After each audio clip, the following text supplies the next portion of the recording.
Operation అనుకో, దానికి తగినట్టుగా ఎంత ఎక్కువగా అమౌంట్ ఉంటుంది. మేము డాక్టర్ తీసుకున్నట్లుగా కాదు, ఉచితముగా దేవుడు మాకు ఇచ్చిన వరాన్ని, దేవుడు మాకు ఇచ్చిన ఈ పరిచర్యను ఏ రోజు కూడా ఈ జీజస్ పవర్ మినిస్ట్రీ ద్వారా ఇక్కడికి అనేక మంది వచ్చారు. ఎంతోమంది శక్తులు పట్టినటువంటి వాళ్ళు. మీరు డబ్బులు ఇస్తే మేము అద్భుతం చేస్తామని ఎప్పుడు అనలేదు. ఫ్రీగా ఉచితముగా యేసు నామమును ఉచ్చరించి యేసు నామములో కార్యము జరుగునుగాక అని ప్రార్థన చేసి మిమ్మల్ని బాగు చేయడం జరిగింది. చప్పట్లు కొట్టు. ఏ రూపాయికి ఎప్పుడు ఆశించలేదు, ఏ రూపాయి ఇవ్వండి అని ఎప్పుడు చెప్పలేదు. అది మాకు అది ఇస్తారో లేదా ఇది ఇస్తారో లేదా రేపు కానుకేస్తారని ఆశించలేదు. దేవుడు మమ్మల్ని చేయమన్నాడు, ఆయన పని జరిగించమన్నాడు, ఆ పనిని జరిగించాం. ఈరోజు దయచేసి గుర్తించాలి, యేసయ్య పనిని మనం ఎప్పుడైతే చేస్తామో ఆయనకు తెలుసు. ఆయన 4 దిక్కులను ద్వారాలను తెరిచే దేవుడు, ఆకాశపు వాకిండ్లను విప్పే దేవుడు, ఏలియాను పోషించిన దేవుడు. ఎందుకంటే భక్తులను పోషించిన దేవుడు. ఇశ్రాయేలు ప్రజలను మన్నాతో పూరేడు పెట్ల మాంసంతో పోషించిన దేవుడు. అన్ని రీతుల్లో మనకు కావాల్సిన ఆయనే ఇస్తాడు, ఆయనే పంపిస్తాడు, ఆయనే దీవిస్తాడు. చప్పట్లు కొడదాం. తల్లి మరి యేసు ప్రభు చెప్పినట్టుగా ఏం చేసింది? మోషే ధర్మశాస్త్ర ప్రకారంగా నియమించిన ఎంతో కొంత కానుకను తన ప్రేరేపణ బట్టి ఎత్తుకొచ్చి ఎక్కడేశారు? కానుక పెట్టెలో వేశారు. ఎందుకంటే యాజకునికి సమర్పించమనం తప్పేం లేదు, యాజకుడు తీసుకొనవచ్చు, అది వాళ్ళ ప్రేరేపణ. కొంతమంది కార్యం జరిగినప్పుడు వాళ్ళు ఏం చేస్తూ ఉంటారంటే, ఇంకేముందిలే నాకు జరిగిపోయింది, ఇంకా అవసరం లేదు, నాకు అంతా అయిపోయింది అనుకుంటారు. జీవితం అనేది ఒక రోజుతో అయిపోయేది కాదు. ప్రతిదినం యేసయ్య అవసరం అంటారా వద్దంటారా? ప్రతిదినం యేసయ్య అవసరం. అందుకనే మనం ఏం చేయాలంటే దేవుని విషయంలో ఎప్పుడూ నమ్మకంగా ఉండాలి. దేవునికి ఇచ్చే విషయంలో, దేవునికి ఆయన పరిచర్య విషయంలో, ఆయన సమయం విషయంలో ఎప్పుడు కూడా ఆసక్తిగానే మనం ఉండగలిగితే మనల్ని ఎప్పుడు దీవిస్తాడు ఆయన. ఆయన చెప్పిన మాటలు ఇవన్నీ కూడా చప్పట్లు కొడదాం. బైబిల్ గ్రంథంలో ఒక వాక్యాన్ని మీ ముందుకు తీసుకొద్దాం అనుకుంటున్నాను. ఎందుకంటే నేను యాక్చువల్గా ఈరోజు ప్రసంగం భార్య భర్తల గురించి, వివాహం గురించి మాట్లాడదాం అనుకున్నాను.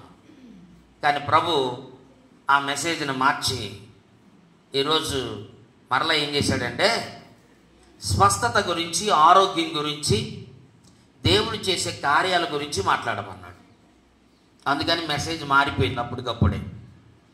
కొన్నిసార్లు ప్రార్థన చేస్తున్నప్పుడు మనం అనుకునే కాదు, ఏదో మనం ఊహించుకునేవి కాదు, మన బైబిల్ ధ్యానిస్తుండగానే దేవుడు పలానా వాక్యం మాట్లాడమంటాడు.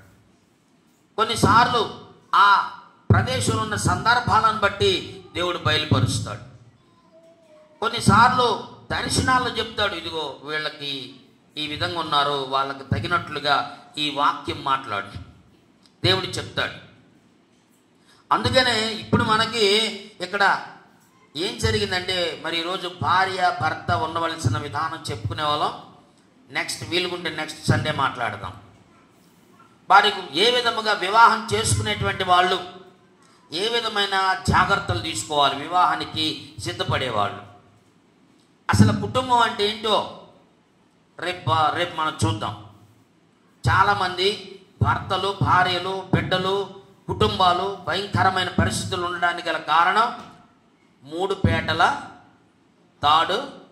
ఎవరు చెప్పారు? అది బయట వాళ్ళు చెప్పింది ఏం కాదు, సొలొమోను గారు చెప్పారు.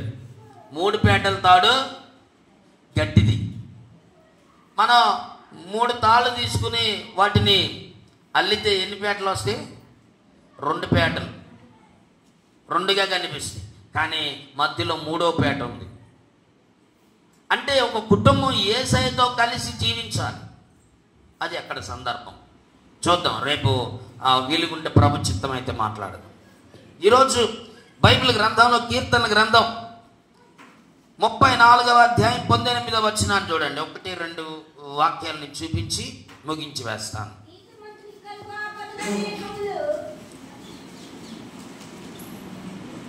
కీర్తనల గ్రంథం 34 అందరు తీసుకో చదవండి.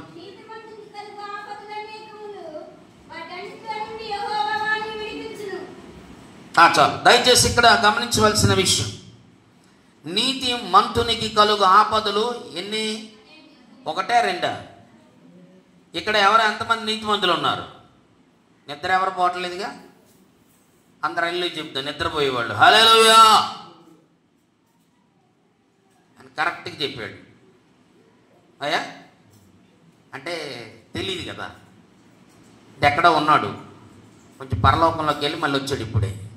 హల్లెలూయా. అందరు కూడా అలర్ట్గా ఉన్నారు కదా, మీరంతా అలర్ట్గానే ఉన్నారు. హల్లెలూయా చెప్తాం. హల్లెలూయా. ఇప్పుడు కూడా చెప్పరా? హల్లెలూయా. పెద్దగా పెద్ద సౌండ్ చేయాలి. హల్లెలూయా. హల్లెలూయా చెప్తే దెయ్యాలు పారిపోతాయి. ఆహాహా హల్లెలూయా అని పాడుతా ఒక శక్తి దగ్గర ఇట్లా నుంచున్నా. ఏమైందో తెలుసా? శక్తి గిర తిరిగిపోతాం. ఏందిరా నిలబడతలేదంటే హల్లెలూయా. హల్లెలూయా. హల్లెలూయాలో ఉన్న పవర్ అది. ఎందుకంటే ఆ శక్తి మెలికలు తిరిగి కింద పడిపోతుంది. నా పక్కన నుంచోమంటాను కొన్ని శక్తుల్ని, నా పక్కన నుంచోలే. మొన్న ఏమన్నా నా షర్టు పట్టుకోమని చెప్పా, కోటు లాగమంటే ఏమంటుంది? నేను పట్టుకున్నాను. ఎందుకు అంటే దేవుడు మనతో ఉన్నాడు. దేవుడు